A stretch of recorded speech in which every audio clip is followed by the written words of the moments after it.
오늘 스가랴 6번째 시간인데요. 그동안 하나님께서 스가랴에게 환상을 통해서 말씀을 하셨습니다. 오늘 나오는 환상이 6번째 환상과 7번째 환상 이야기인데, 날아가는 두루마리의 환상이 6번째고요. 그 다음에 에바를 두 학이 이제 들고 가는 그런 환상입니다. 지금까지 본 환상들은 하나님의 은혜를 강조하고 이스라엘의 회복을 예고하는 그런 환상이었지만, 오늘의 이 환상은 인간의 죄악에 대한 하나님의 진노를 강조하는 그런 환상입니다. 앞의 환상들은 바로 앞에 특별히 이제 3장, 4장, 5장, 여기서 4장, 5장 여호수아와 스룹바벨에 대한 그런 3장, 4장이죠. 그런 환상을 통해서 이스라엘을 격려하면서 하나님께서 대적을 물리치시고 성전이 재건되도록 도우실 것을 밝히셨습니다. 오늘 궁극적으로 성전이 새롭게 세워짐과 동시에 메시아가 도래해서 이 이스라엘을 온전하게 회복시킬 것이다. 그런 내용을 말하자면 메시아가 다스리시는 왕국을 이제 예언을 하였습니다. 대표적으로 지난주에 본 5번째 환상으로서 순금 등잔대와 두 감람나무의 환상이었습니다. 세상을 밝히는 성전의 등잔대를 회복하여서 성전을 회복하고 난 뒤에 제사장이 이렇게 세워지고 여호수아가 더러운 옷을 입고 있던 이런 모습들이 하나님께서 참수하는 사탄에게 하나님께서 오히려 여호수아를 변호해주면서 이렇게 제사장을 바로 세우는 그런 장면이 3장에 나왔었고요. 이 성전 등잔대를 통해서 제사 제도가 완벽하게 새로워지는 그런 것을 말씀을 해주셨습니다. 그런데 이 모든 것들은 이제 앞에서는 3장에서는 여호수아를 세운다고 했고 4장에서는 스룹바벨을 세우면서 스룹바벨에게 이 모든 것을 보여주셨는데, 이것은 힘이나 능력으로 되는 것이 아니라 하나님의 영, 나의 영, 하나님의 영으로 되는 것이다. 그래서 가장 핵심적인 것은, 성전의 회복의 가장 핵심적인 것은 하나님의 영이다 라는 것을 보았고요. 그때 이제 순금 등잔대 양쪽에 감람나무가 이어져 있는 그런 것을 봤는데, 이 감람나무가 누구냐 그랬더니 기름 부음 받은 두 사람이다 그랬습니다. 그럼 앞에 있는 문맥으로 좀 봤을 때 이제 한 사람은 대제사장 여호수아고 한 사람은 지금 총독으로 와 있는 왕 같은 그런 존재인 스룹바벨이고, 그래서 이 두 사람이 기름 부음 받은 자로서 이렇게 등잔대에 끊임없이 감람유를 공급해주는 그런 역할, 그러니까 메시아로서 이 성전 회복된 성전에 성령으로 충만하게 계속해서 공급해주는 그런 역할을 하는 존재라는 것을 말씀하셨습니다. 그런데 이 말씀은 또한 이 제사장 역할과 지금 마이크는 잘 나오는 겁니까? 예. 이 제사장 역할과 왕의 역할이 통합된 메시아, 그리스도 예수님의 오심을 미리 예고하는 그런 말씀이다, 이렇게 볼 수도 있겠습니다. 그게 지금 바로 앞에 나왔던 4장의 내용이었습니다. 그런데 오늘 보는 이 두 환상은 분위기가 완전히 바뀌었습니다. 범죄한 이스라엘에 대해서 하나님께서 반드시 징계하신다라는 그런 내용입니다. 같이 한번 살펴보겠습니다.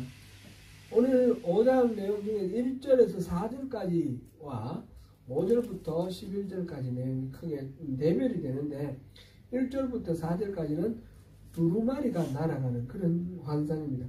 두루마리가 무엇입니까?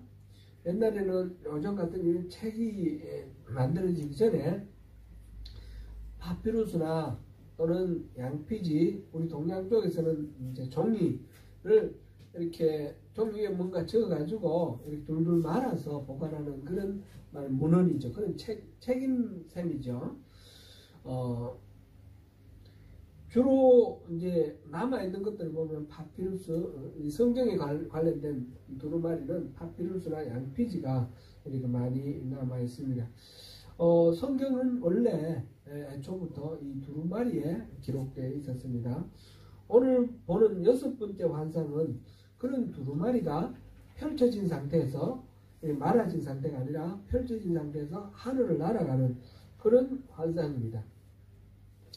두루마리의 크기가 여기 나왔는데, 두루마리의 크기가 뭐라고 되어 있습니까? 길이가 20규빗이요 너비가 10규빗이다 그랬습니다. 한 규빗이 얼마 정도 됩니까? 한 규빗이 여기서, 그렇죠? 여기서 팔꿈치에서부터 손끝까지, 그래서 대략 45cm에서 50cm 이렇게 이야기를 합니다. 뭐 편안하게 50cm로 이렇게 하면 계산하기도 쉽겠죠. 그러면 10규빗이면 5m고 20규빗이면 10m입니다. 그죠? 두루마리가 폭이 5m고 길이가 10m 되는 그런 두루마리가 지금 날아가고 있는 그런 모습입니다. 왜 이 사이즈, 이 두루마리의 규격을, 크기를 말을 했을까요? 크기를 말했다는 것은 크기에 의미가 있다, 그런 의미이겠죠. 보통 그 성경 두루마리는 길이가 길죠. 폭보다도 길이가 아주 길죠.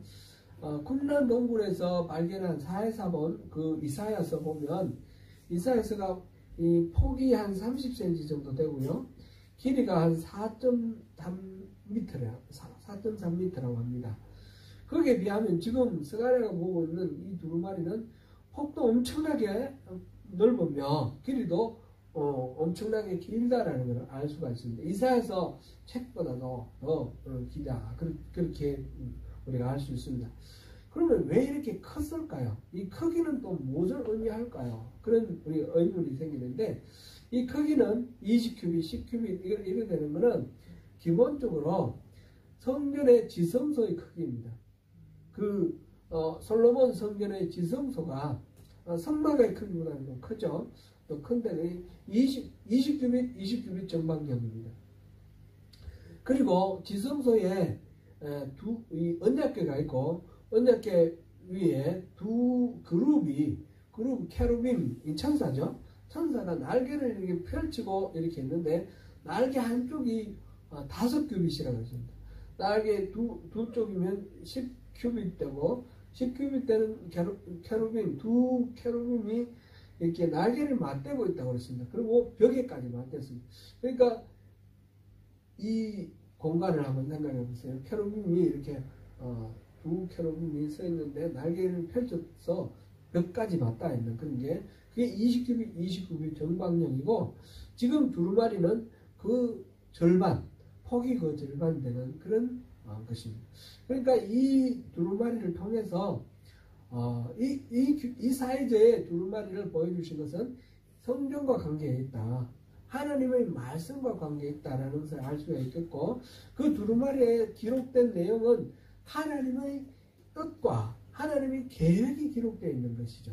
두루마리는 일반적으로 성경의 모든 기록들도 다 그렇습니다. 하나님의 계획, 하나님의 뜻이 기록되어 있는 것이 바로 그 두루마리였습니다. 이 두루마리가 그렇게 사이즈로나 또는 그 내용으로 봤을 때 이거는 종교적인 신앙, 이 하나님과의 어떤 하나님이 말씀해 주시는 메시지의 그런 상징성이 있다는 걸 알 수가 있고요. 바로 이어서 그 내용이 나옵니다. 그럼 그게 뭐가 기록되어 있는가? 그 기록되어 있는 것이 3절을 보니까 온 땅 위에 내리는 저주라 그랬습니다. 그 기록된 내용이 저주가 기록되어 있다는 것입니다. 그러면서 두 가지로 분별을 했는데, 하나는 도둑질하는 자는 이쪽 글대로 끊어지고, 또 맹세하는 자는 이쪽 글대로 끊어질 것이다.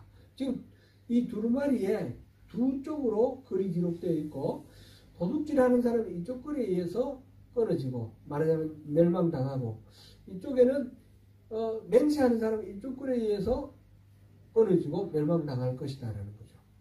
도둑질과 맹세 이 두 가지 말하자면 하나님의 언약이 기록되어 있고 그 언약대로 이행하지 못하는 범죄한 인간들은 멸망을 당할 것이다 라는 것이 그 저주가 이 두루마리에 기록되어 있다. 그렇게 말씀을 하셨습니다. 만군의 4절에 만군의 여호와께서 이르시되 내가 이것을 보내나니 도둑의 집에도 들어가며 내 이름을 가리켜 망령되이 맹세하는 자의 집에도 들어가서 그 집에 머물며 그 집을 나무와 돌로 아울러 사르리라. 이 두루마리는 여호와께서 말씀하셨는데 내가 내려보냈다는 거예요. 내가 내려보냈고 도둑질하는 집에도 이게 적용될 것이고 내려갈 것이고 그 다음에 망령되이 맹세하는 자. 그래 앞에는 맹세를 단순히 맹세라고 그랬는데 그게 그냥 맹세가 아니라 망령되이 맹세하는 자에게도 이게 적용이 되어서 그 집에 머무르면서 그 집을 완전히 멸망하게 만들 것이다. 그렇게 사른다 그랬죠. 불사른다 그죠? 사른다 이렇게 말씀을 하셨어요. 이것이 이 두루마리가 온 땅에 내리는 저주. 온 땅이라는 말은 뭐 어느 특별한 지역을 한정해서 하는 말이 아니라 인류가 살고 있는 온 세상을 말하는 거죠. 온 세상에 이게 적용될 것이다. 하나는 거짓말하는 자는 망할 거다. 하나는 망령되이 맹세하는 자는 망할 거다. 그런 내용이 지금 이 두루마리의 환상을 통해서 하나님께서 말씀 주시는 내용입니다. 도둑질 한다는 것은 뭡니까? 뭐 단순히 남의 물건을 몰래 훔치는 이 정도만 나오는 것이 아니라 성경에 보면 사람을 유괴하는 것도 도둑질 한다고 표현되어 있고요. 그 다음에 하나님을 위해서 구별해 놓은 것을 이렇게 쓰는 것 그것도 도둑질 한다 이렇게 표현되어 있습니다. 성경에 그렇게 나와 있습니다. 그래서 자기 것이 아닌데 다른 사람의 것이나 또는 하나님의 것을 자기의 욕망을 채우기 위해서 이렇게 사람이나 물건을 그렇게 가져가는 것 그것이 도둑질하는 것이다 이렇게 되어 있습니다. 맹세하는 자 망령되이 맹세한다 그랬는데 망령되이라는 말 속에는 거짓이라는 단어의 의미가 포함되어 있습니다. 그래서 하나님의 이름으로 망령되이 맹세한다는 말은 하나님의 이름으로 거짓 맹세하고 거짓 맹세하는 것 이렇게 말할 수 있겠죠. 이는 하나님의 이름을 잘못 이용하는 거죠. 그릇되게 망령되이 말 속에 그릇되게 이용한다라는 그런 내용이고 또 거짓된 맹세를 한다. 이 속에서는 이웃에 대해서 잘못된 증언을 한다. 그런 거짓된 증언을 한다라는 그런 내용이죠. 이 십계명에 하나님을 망령되이 하나님 이름을 망령되이 일컫지 말라는 말하고 거짓 증언을 하지 말라 이런 내용들이 지금 함께 합쳐진 개념으로 그렇게 생각됩니다. 말하자면 사사로운 욕심을 위해서 하나님의 이름을 도구처럼 사용하고 자기의 뜻을 관철시키기 위해서 하나님의 뜻이다 그러고 하나님 이렇게 말씀하셨다 그러고 하나님 이걸 보여주시다 이렇게 얘기하는 사람들 참 많이 봅니다. 이런 거 전부 다 망령되이 맹세하는 그런 사람들입니다. 또 자신의 거짓을 감추기 위해서 맹세하는 그런 경우도 있죠. 이런 식으로 이 둘 다 보면 자기의 욕망, 자기의 목적, 자기의 의사관철 이게 중심이 돼요. 자기가 중심이 되어 있습니다. 자기가 중심이 되어서 이것을 정당하고 합리화하기 위해서 하나님이라든지 이웃이라든지 이렇게 이용하고 이렇게 그릇되게 맹세하는 그런 것들 포괄하는 그런 단어가 이 맹세, 망령되이 맹세한다라는 말에 포함되어 있습니다. 도둑질하는 거나 망령되이 맹세하는 거나 결과 크게 보면 같은 내용이죠. 자기가 중심이 되어서 모든 것들을 이렇게 이용하고 끌어다 쓰는 그런 것 자기중심적인 사고, 자기중심적인 행동 이 사사로운 욕심을 충족시키기 위해서 사회적으로나 또는 신앙적으로 이렇게 잘못된 행동을 하는 이런 모든 것들입니다. 이는 스가랴 시대 성전 재건 공동체 안에서도 자신의 유익을 위해서 이런 부조리하고 불합리하고 그릇된 것들이 아주 많이 팽배하여 있다라는 그런 말씀이죠. 그래서 하나님께서 이 두루마리를 통해서 이 두루마리에 새겨진 하나님의 저주를 통해서 그거에 대해서 심판하겠다라고 말씀하시면서 돌이키고 회개하기를 요청하시는 그런 내용입니다. 스가랴서 1장 12절에 보면 1장 12절 한번 볼까요? 여호와의 천사가 대답하여 이르되 만군의 여호와여 여호와께서 언제까지 예루살렘과 유다 성읍들을 불쌍히 여기지 아니하시려 하나이까 이를 노하신 지 70년이나 되었나이다. 아멘. 지금 현재 하나님이 노하신 상태로 70년이나 보내고 있다. 지금 현재 상태를 지금 이 성전이 완전히 회복되기 전이니까 그렇게 표현하기도 하고요. 그 다음에 2장 4절에서는 성곽 없는 성읍이라고 그랬어요. 성곽이 없다는 것은 외부의 침입을 받는 거예요. 하나님께서 불꽃으로 두르는 그런 성곽이 되어 주시겠다고 약속하셨지만 실제로 현재는 성곽이 없는 성읍이 되어 있는 거죠. 이게 이제 하나님께서는 반전시켜서 무한히 넓어진 그런 성벽 밖으로까지 넓어진 확장된 성이다 이렇게 말씀해 주셨지만 현실적으로는 성이 허물어지고 외적들의 침입에 노출되어 있는 무방비 상태의 그런 성벽을 지금 얘기하고 있는 것입니다. 그런 게 있다라는 것을 암시하는 것입니다. 학교에서도 이런 것을 상징하는 의미를 내포하는 그런 표현들이 있죠. 예를 들면 구멍 뚫어진 전대다 그런 표현들이 있었고요. 학교에서 1장 6절 또 하늘이 이슬을 그치고 땅이 소출을 거친다 그런 말이 있습니다. 학교에서 1장 10절 말씀. 또 쉽지 않은 현실로 인해서 사람들은 자기 집을 짓는 데 빠르다 그랬습니다. 하나님의 집 성전을 회복하려고 하다가 너무 어려움이 많으니까 이건 너무 어려우면 일단 포기하고 내가 먼저 살아야 되겠다. 그래서 자기 집 짓는 데 바쁜 그런 상황이죠. 여기서 도둑질과 거짓 맹세를 행하는 자들의 집이 무너진다라고 하는 이 4절의 언급은 이런 어려운 상황 속에서 자기가 살기 위해서 자기중심적으로 하나님의 이름도 갖다 쓰고 이웃의 물건도 자기가 편취하는 그런 사회적인 죄악과 불의 이것들이 팽배해 있다라는 그런 현실을 반영하는 그런 말씀입니다. 이렇게 볼 수 있겠습니다. 5번째 환상까지 이스라엘의 회복을 얘기를 하셨던 하나님께서 이 6번째 환상에서 하나님의 언약에 기반을 둔 저주로 표현된 이 심판을 이야기하고 있다는 사실 우리 참 놀랍습니다. 죄악에 대한 심판이 없다면 이 회복이 의미가 없기 때문에 지금 회복을 얘기하시고 심판을 이야기하시는 것입니다. 지난 주일에도 우리가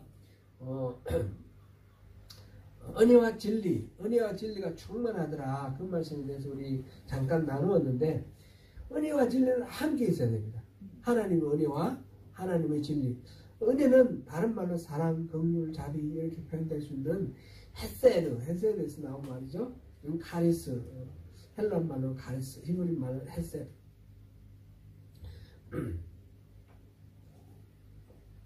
그 다음에 이 진리라는 것은 에메트라고 그랬지 않습니까? 에메트. 이걸 공리, 정리 이렇게도 바꿀 수 있는 그런 말입니다.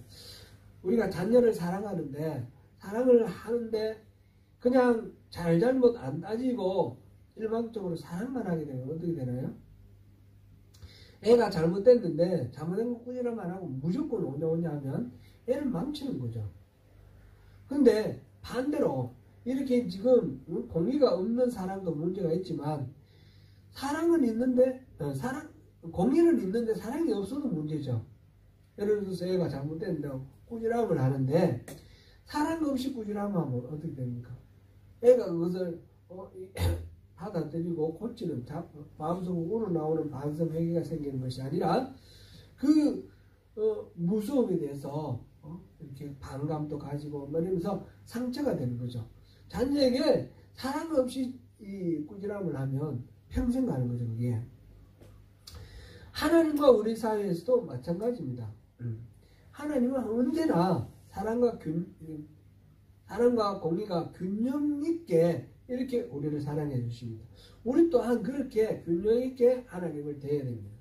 하나님이 지금 5번째 환상까지는 하나님이 긍휼히 여겨주시고 회복시켜 주시겠다는 그런 환상을 보여주셨는데, 이것만으로는 이 온전한 회복이 안 이루어지는 거예요.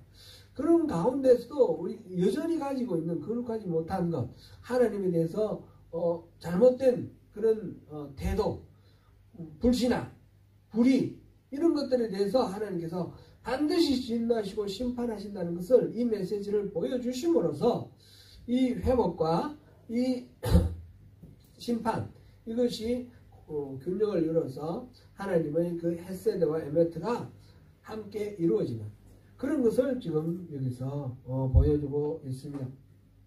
말하자면 이 두 가지는 동결의 양면입니다. 하나님이 사랑해 주시기 때문에 우리가 죄인이지만 하나님 앞으로 나아갈 수 있고, 하나님과 친밀한 교제를 할 수 있죠. 이 친밀함과 하나님이 그 죄에 대해서 참지 아니하시고 심판하시고 징계하시는 것에 대해서 우리가 두려움을 가지시지 않습니까? 그래서 하나님 앞에는 우리가 두려움이 있어야 됩니다. 경외함. 친밀함과 경외함은 동전의 양면이다. 우리 이거 여러 번 우리가 봤었는데, 이것이 같이 있지 않으면 하나님을 업신여기고 하나님을 망령되이 부르거나, 아니면 하나님 무서워서 멀리 하나님으로부터 도망가거나 이렇게 되는 거죠. 둘 다 안 되는 거죠. 하나님과 친밀하게 가까이 있으면서, 그러면서 하나님을 두려워하고 존경하는 그런 경외함, 친밀함과 경외함이 같이 이루어지는 그것이 온전한 신앙입니다. 이 구약에서 끊임없이 강조되었고 신약에서도 끊임없이 강조되는 그런 내용입니다. 지금 그것을 위해서 지금 스가랴를 통해서 이 여섯 번째 환상을 보여주었습니다. 7번째 환상도 같은 차원입니다. 스가랴에게 말하는 천사가 7번째 이 환상을 보여주는데, 너는 눈을 들어 무엇이 나오는가 보라, 이렇게 말을 합니다. 그 말을 해주는 이유는 그냥 별로 보지 정신 차려서 자세히 잘 들여다보라, 그런 말이죠. 그래서 스가랴가 물어봅니다. 이게 뭡니까? 그랬더니 이것은 에바다. 그리고 온 땅에서 그들의 모양이 이러한다. 온 땅에서 그들의 모양. 이 그들은 이제 이스라엘 사람 지금 일반적으로 얘기를 합니다. 그런데 여기서 이제 온 땅에서라고 얘기를 하죠. 온 땅에서.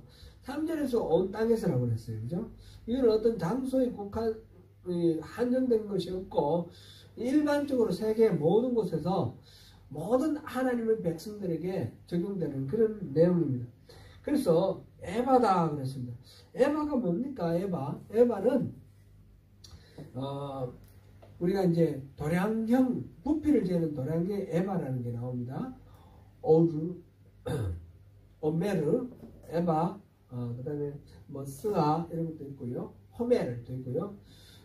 에바가 이제 부피를 나타내는데, 호멜이 큰 단위고요. 호멜의 10분의 1이 에바입니다. 에바의 10분의 1이 오멜입니다. 그런데 호멜이 이 에바가 22리터 정도 된다고 합니다. 지금 단위로 20리터 정도 되고, 요 10배니까 220리터 정도 되는 게 이제 호멜이고, 2.2리터 정도 되는 것이 오멜이죠. 오멜.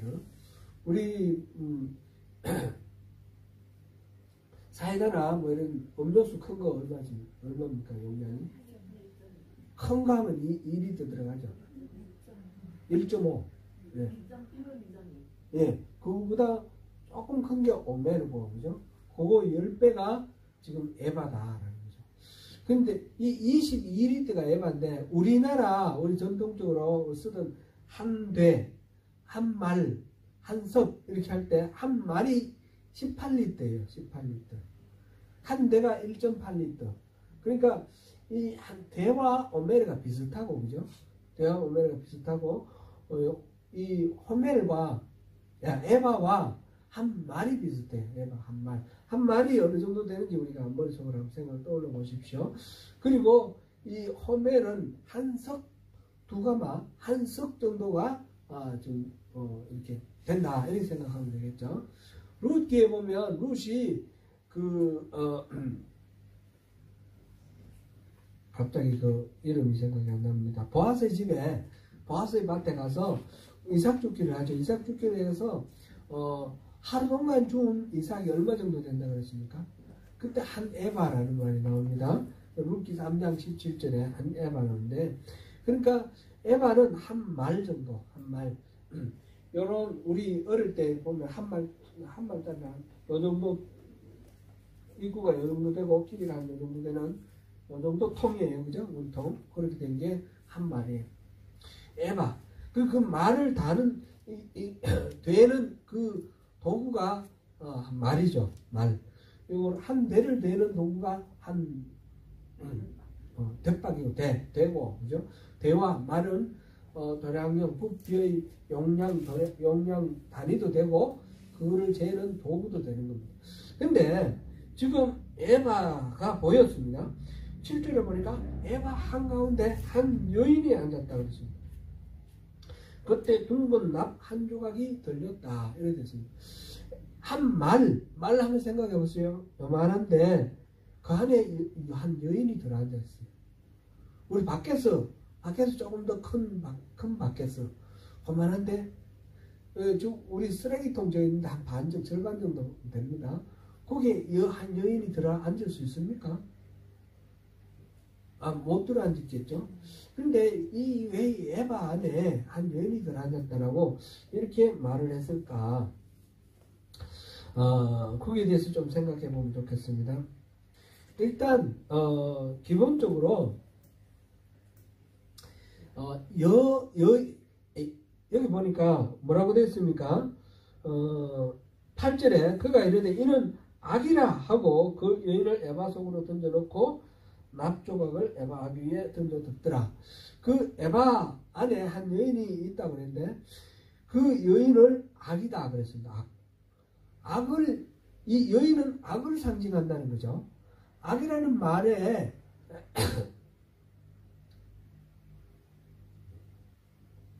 단어에 서양 이스라엘 말도 그렇고 서양 영어나 독일어나 여기도 보면 말에 성이 있지 않습니까? 우리 말에는 성이 없는데 그죠? 성이 있는데 이 악이라는 말이 여성형인 거예요. 그래서 이 악이라는 말 여성으로 말하니까 이게 여인으로 이렇게 형상화해서 넣었다 이렇게 볼 수도 있습니다. 그래서 일반적으로 죄악을 상징하는 이스라엘을 상징한다 그렇게 말할 수 있습니다. 그래서 이스라엘에 대해서 얘기할 때 음녀다 이렇게 표현하는 경우도 있죠. 에스겔서 16장에서 그렇게 나와 있고 그러니까 일반적인 사회적인 죄악 악을 상징하는 말로 지금 악이 여성형이니까 여인이다 이렇게 표현했을 수도 있습니다. 그러면 여자는 반드시 그런 나쁘냐? 꼭 그런 여성에 대한 일반적인 편견이나 이렇게 보기보다도 편의상 그렇게 했다 이렇게 보는 것이 좋겠습니다. 예를 들면 지혜다 그랬을 때 지혜도 여성형이거든요. 호쿠마. 여자는 꼭 악하다 이런 차원보다도 단어를 그렇게 섰다는 정도로 우리가 이해를 하고 그래서 악은 지금 일반적인 악을 상징하는 말로 여인이라는 표현했다 이 정도로 우리가 볼 수도 있습니다. 그건 첫 번째 견해이고요. 두 번째 견해로는 그 메소포타미아에 있는 이 지구라트 있죠. 지구라트 이 바벨탑같이 생긴 지구라트 가운데 닌기루스 여신을 위한 닌기루스라는 여신이 있는데 그 신을 위한 신전 이름이 에파라고 합니다. 에파. 신전 이름이 에바라는 거예요. 에바. 그게 이제 수메르 말로 꼭대기의 집이다 그런 뜻인데 하여튼 에바 발음이 에바예요. 그래서 이 에바라는 말은 고대 신전을 상징한다. 이렇게 해석하기도 합니다. 그러니까 에바는 신전이고 여신을 섬기는 신전이기 때문에 에바 안에 여인이 있다. 이런 거죠. 그러면 여신을 섬기는 신전 안에 있는 여인은 말하자면 뭘 상징한다고 할 수 있습니까? 일반적으로 이제 우상 숭배를 말한다. 이렇게 볼 수도 있겠죠.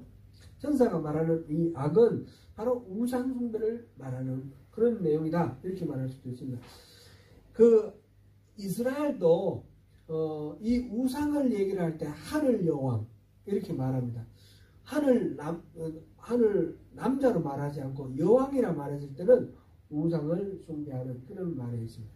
성경에 보면 아스드라웃이라는 그런 여신의 이름이라고 이 여신은 다른 말로 아세라 여신입니다. 아세라 여신은 바알 신의 아내로 이렇게 표현되고 있는데 이 아세라 여신의 의미하는 바는 풍요의 신, 다산의 신입니다. 그래서 아세라의 상은 보면 나무로도 깎기도 하고 이렇게 이게 이제 수메르에서는 바벨론에서는 아시타롯이라고 그랬는데 이시타롯이라고 그랬는데 그 신상이 지금 그려진 게 이렇게 고적 인물에 이렇게 남겨 있습니다. 남겨져 있는데 이제 말하자면 다신의 상징이니까 다산의 상징이니까 엉덩이가 크고 가슴이 크고 이런 식으로 만들어져 있어요. 그 신은 사랑의 여신이기도 하고 또 전쟁의 여신이기도 합니다. 싸움의 화신이죠. 그래서 아세라 묵상도 그렇게 만들어진 거죠. 그래서 바알신과 아세라 할 때 이 아세라, 이 다산의 상징, 풍요의 상징, 이 아세라가 바로 이 여인이라는 거죠. 이 에바 속에 있는 여인으로 그 우상 숭배하는 신전 자체가 에파라는 이름이고 그 신전 안에 살고 있는 신이 이시타롯 또는 아세라 이 여신이다. 이렇게 이해를 하기도 합니다. 근데 이 두 가지 다 이제 종합을 해서 이렇게 이해를 하면 좋겠습니다. 그 에바라는 것 속에 바로 악을 사적인 악과 우상 숭배 이 모든 것들을 포함해서 그 악을 집어넣고 납으로 지금 봉인을 했습니다. 봉인을 했는데 이 납은 좀 이렇게 무르죠. 무른 편이죠. 그럼 이 무른 납을 통해서 이렇게 딱 봉인을 했는데 그냥은 또 이렇게 뜯어지지 않으니까 아주 밀봉이 되는 거죠. 그렇게 해서 악을 상징하는 여인을 에바에 넣고 봉인한다. 이거는 이제 이 속에 들어있는 에바 여인이 악이 쉽게 나오지 못하도록 꽉 막아놓는 그런 거죠. 말하자면 감옥이 되는 겁니다. 이 에바가. 그래서 확실하게 뚜껑을 닫습니다. 납은 요즘도 보니까 뭔가를 봉인을 할 때 납을 많이 쓰는 것 같아요. 우리 집에도 그런 것들이 많이 있는데 이렇게 정부에서 정한 법칙에 따라서 이거는 함부로 손대면 안 되는데 이런 데 보면요. 줄로 가지고 철사를 이렇게 꼬아놓은 이 줄이 있어요. 줄로 가지고 이렇게 딱 봉인을 해놓고 끝에 납덩이를 이렇게 묶어놨어요. 이제 납덩이를 묶어놓은 그거는 결국은 함부로 손대면 안 되는 거예요. 풀지 말라. 그런 의미입니다. 그런 식으로 봉인을 하는 것은 오늘날도 이렇게 많이 쓰이는데 옛날에도 우리 역사책 이런 데 보면 뭔가 함부로 손대지 말아라 그런 뜻으로 납으로 봉인하는 게 많이 있습니다. 이 성경의 기록도 그러한 옛날부터 납은 좀 다른 금속들과 다르게 좀 만지기가 쉬운 그런 금속으로서 이런 봉인을 하는 목적으로 많이 사용했던 그런 것으로 보입니다. 이렇게 납으로 완전히 그 악을 이 에바 속에 가둬놓고 딱 밀봉시켜버렸습니다. 밀봉시켰는데 그 다음에 두 여인이 다시 나타납니다. 이 두 여인은 앞에 있었던 그 여인하고 다른 여인이에요. 두 여인이 나타났는데 항의 날개 같은 날개가 있고 지금 9절입니다. 학의 날개 같은 날개가 있고 날개에는 바람이 있더라. 날개에 바람이 있다는 것은 날개에 힘차게 날아갈 수 있는 그런 상황이라는 거죠. 그러니까 하나님이 말하자면 날 수 있도록 에너지를 주는 것을 바람이라고 표현을 해놨습니다. 그래서 날개에 바람이 있다. 힘차게 날아가는 그런 모습인데 학의 날개라고 그랬습니다. 학의 날개. 왜 학의 날개라고 그랬을까? 그것도 이제 우리가 이제 이런 걸 읽어보면 참 무슨 말인지 잘 모르는데 결국 이제 신학자들이 연구해 놓은 것을 참고를 하고 이렇게 이해를 해석을 할 때에 온전하게 이제 이해를 할 수 있는 것 같습니다. 이 학이라는 말은 히브리 말로 하시다라는 그런 이름을 씁니다. 그럼 이거는 비슷한 발음의 다른 말 우리 잘 아는 단어가 있죠. 헤세드하고 같은 단어. 이 히브리 말은 원래는 모음이 없다 그랬잖아요. 자음만 있어요. 그러면 하시다나 헤세드나 똑같은 자음을 써놓는 거예요. 읽기를 다르게 읽을 뿐이에요. 그리고 학은 헤세드와 같은 거예요. 헤세드가 뭐죠? 긍휼, 자비, 사랑, 인애. 그거 아닙니까? 학이라는 말은 사랑의 상징으로 학이라는 동물을 이름을 지었습니다. 근데 뭐 왜 그랬는지 정확히는 알 수가 없으나 학이 새끼를 잘 돌본다고 합니다. 아주 사랑으로 그래 잘 돌보는 그런 이름. 그래서 지금 하나님께서 이 학의 날개를 가진 이 하나님의 사랑의 날개를 가진 그런 두 여인을 동원해서 이 밀봉된 에바를 보니까 공중으로 막 들고 가고 있습니다. 천지 사이에 더럽기로 지금 두 여인이 이 에바를 들고 공중으로 지금 날아가고 있는 그런 상황을 이렇게 환상으로 볼 수 있습니다. 그래서 스가랴가 물어봅니다. 그들이 에바를 어디로 옮깁니까? 어디로 옮깁니까? 그랬더니 뭐라고 그랬습니까? 11절에 그가 내게 이르되 그들이 시나알 땅으로 가서 그것을 위하여 집을 지으려 합니다. 준공되면 그것이 제 처소에 머물게 되리라. 시나알 땅으로 옮겨가서 그 사이에는 이게 나오지 못하도록 밀봉시켜 놓고 시나알 땅에 도착하면 이제 봉인을 끌고 살려주는 거예요. 그래서 그게 집을 짓고 그 집에 살도록 해주겠다. 말하자면 신전을 지어가지고 그 신전에 지금 예루살렘에서 뭐 하고 있습니까? 성전을 회복하고 있죠. 성전을 회복하는 걸 대치해서 그렇게 이야기를 했습니다. 시나알 땅이 어딥니까? 시나알은 지금 말하자면 바벨론입니다. 그 옛날에 온 세상에 악이 가득 차가지고 사람들이 하늘나라까지 맞닿는 그런 탑을 쌓았죠. 탑을 쌓아가지고 그게 이제 바벨탑 아닙니까? 그 땅이 시나알 땅입니다. 시나알 땅. 그러니까 바벨탑을 쌓았던 시나알 땅 지금은 바벨론인데 그곳에다가 옮겨가지고 신전을 만들어가지고 그곳에 옮겨주겠다. 그러니까 이 죄와 악을 상징하는 이 여인을 없애버리는 게 아니라 하나님께서 옮겨놓는 거예요. 이 이스라엘에는 절대로 나오지 못하도록 밀봉을 해가지고 옮겨가는 거죠. 그래서 이스라엘로부터는 이 죄와 악을 완전히 제거해 주시고 그 대신 이거는 그곳에서 이렇게 비치해 두시는 그런 모습들입니다.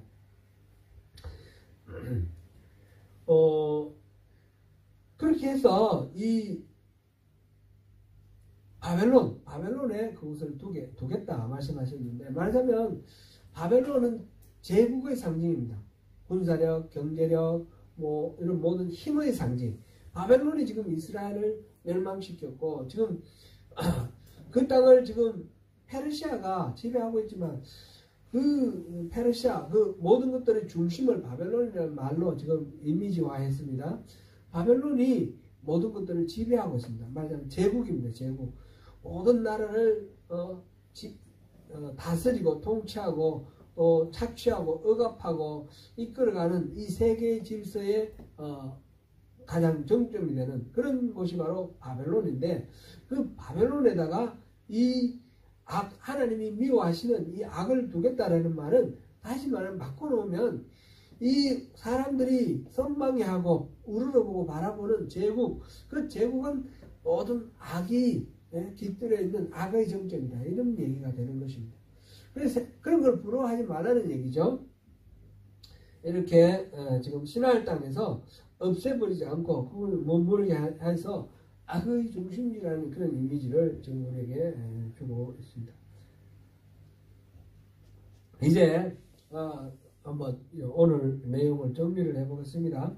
이제까지 환상이 유대 공동체를 향한 하나님의 격려와 위로와 풍성한 미래를 향한 약속이었다면 이제 5장에서는 하나님의 그 죄악에 대한 심판, 징계, 그것을 다루고 있습니다.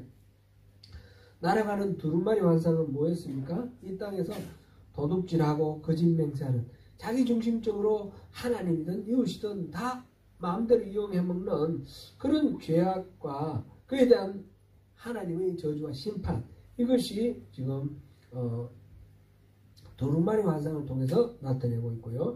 에바의 환상에서는 바로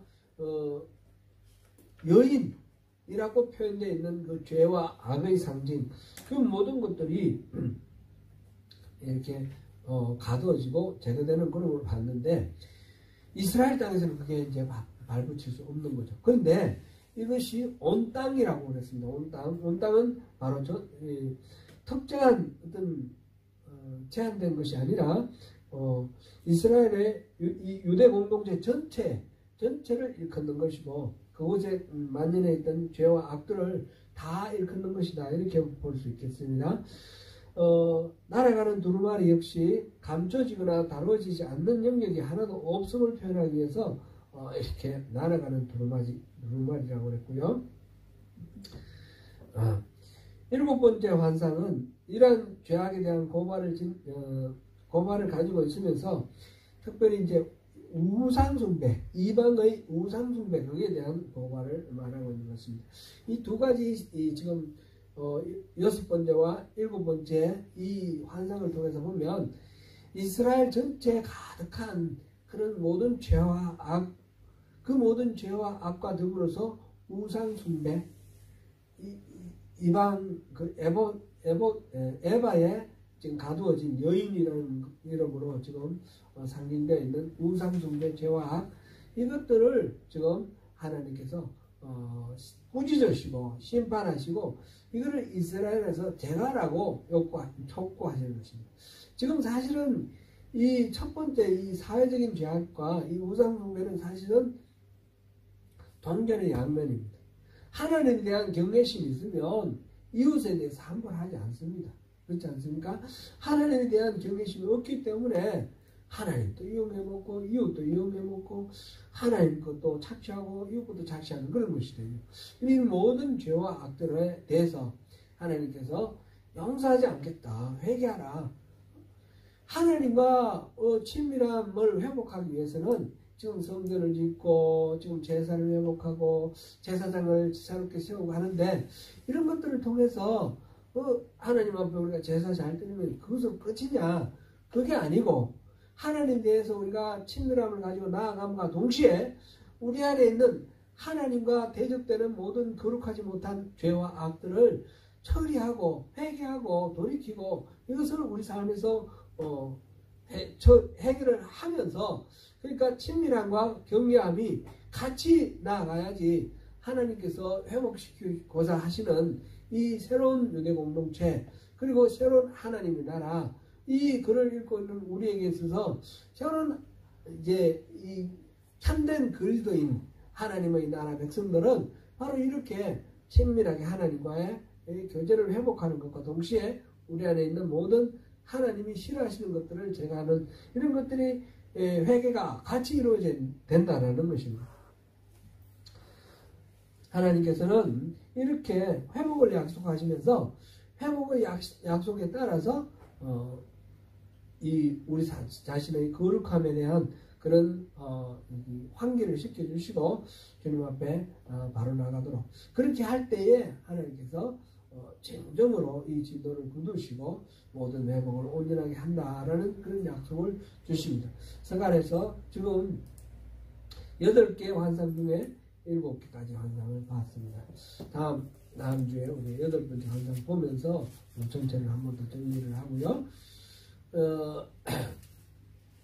스가랴를 통해서 하나님께서 주시는 것은 약속은 뭡니까? 이런 환상이나 그 다음에 나오는 금식에 대한 이야기 끝에 그 다음에 나오는 이야기가 메시아의 이야기입니다. 메시아가 오시고 메시아가 다스리는 왕국은 어떤 거냐?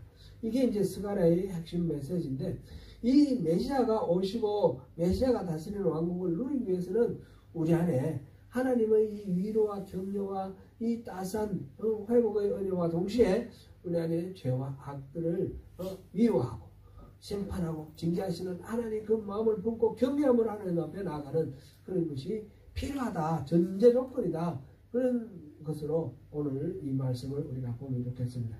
회복을 약속하실 때 바로 그 하나님의 그 은혜를 다 누리시는 저와 여러분이 되시기를 축원합니다.